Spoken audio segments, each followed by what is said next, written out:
भाइयों और बहनों, मेरा नाम मनोहर है। मेरा जन्म 62 साल पहले अफगानिस्तान के कंदहार शहर में हुआ। मेरे जन्म के 1-2 साल बाद हमारा परिवार काबुल शिफ्ट हो गया। मैंने जीवन के पहले 28 वर्ष वहां गुजारे। रूसी फौज के विरुद्ध अफगानी जिहाद के समय वहां से भी हमें निकलना पड़ा और अब मैं पिछले 35 वर्षों से जर्मनी में रहता हूँ। ये सारा समय कैसे गुजरा, ये एक लंबी कहानी है। इस विषय पर फिर कभी सही। मेरी रुचि वैदिक संस्कृति और साहित्य, गणित, मनोविज्ञान, सूफी शायरी और संगीत में रही है। मैं फारसी, पश्तो, उर्दू, हिंदी, सिंधी, पंजाबी, मुल्तानी, जर्मन, कुछ इंग्लिश और फ्रेंच भाषाओं में बात कर सकता हूँ।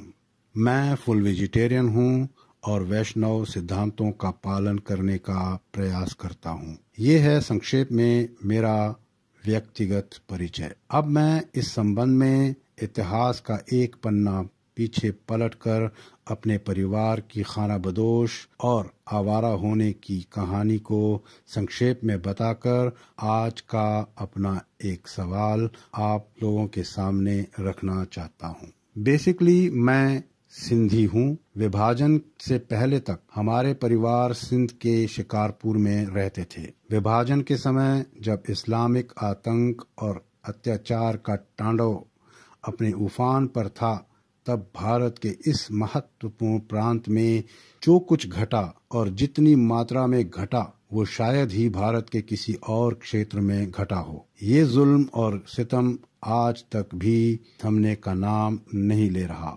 तथाकथित रिलीजन ऑफ पीस के शांति प्रिय बंदे हैवानियत और दरिंदगी की सारी हदें पार कर चुके हैं। ये बर्बर मखलूक अपने पशु तुल्य व्यवहार से लाखों सिंधी परिवारों के जान, माल, घर बार, जमीन, मकान, दुकान, मान, सम्मान, प्रतिष्ठा, गौरव और बहुत कुछ से हाथ धोने के कारण है। एक ऐसा उपद्रव जिसकी मिसाल शायद दुनिया के इतिहास में कहीं मिले। ये हमारे परिवार का सौभाग्य रहा कि मेरे दादाजी जान बचाकर अपनी परिवार के साथ किसी तरह वहां से निकलकर कंदहार तक पहुंच गए। बदले में अपना घर बार, जमीन, मकान, अपनी सब कुछ से वंचित होना पड़ा। कुछ सगे संबंधी पीछे छूट गए। तब शायद मेरे पिताजी की आयु लगभग 10 साल की रही होगी। विभाजन के ठीक 10 साल बाद मेरा जन्म हुआ। बाकी बातें जो मेरी दादी ने मुझे बचपन में बताई और समझाई, शायद फिर कभी सही, अगर आप चाहेंगे तो, वरना तो ये वीडियो बहुत लंबा हो जाएगा। अब मैं आता हूँ अपने आज के असली सवाल पर। मैं कहाँ का हूँ? मेरी पहचान क्या है?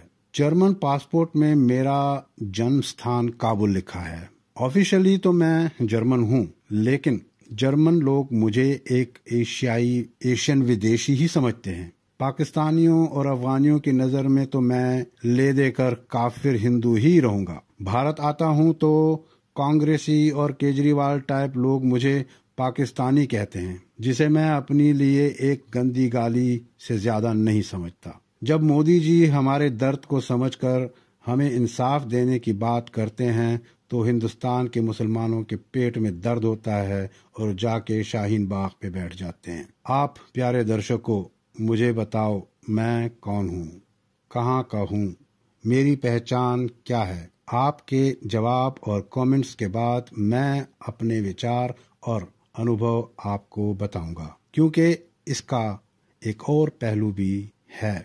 डियर मनीष भाई, आपने कहा था कि आपका मीडिया प्लेटफॉर्म छोटा है। मंच छोटा है तो क्या हुआ, हमारी नीयत तो साफ है, भावनाएं तो शुद्ध हैं।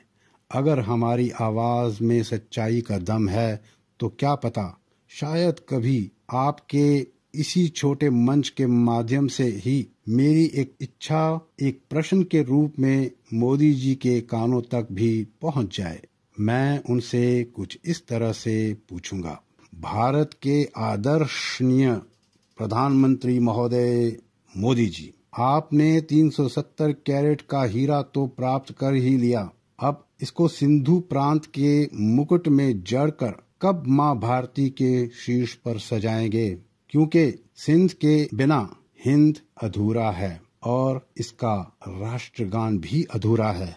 आप हर हिंदुस्तानी को पक्का घर देने का आश्वासन देते हैं। क्या हम भी अपनी पक्की भूमि की प्राप्ति की आशा आपकी दूरदर्शी परियोजनाओं से कर सकते हैं? हम आपके साथ हैं।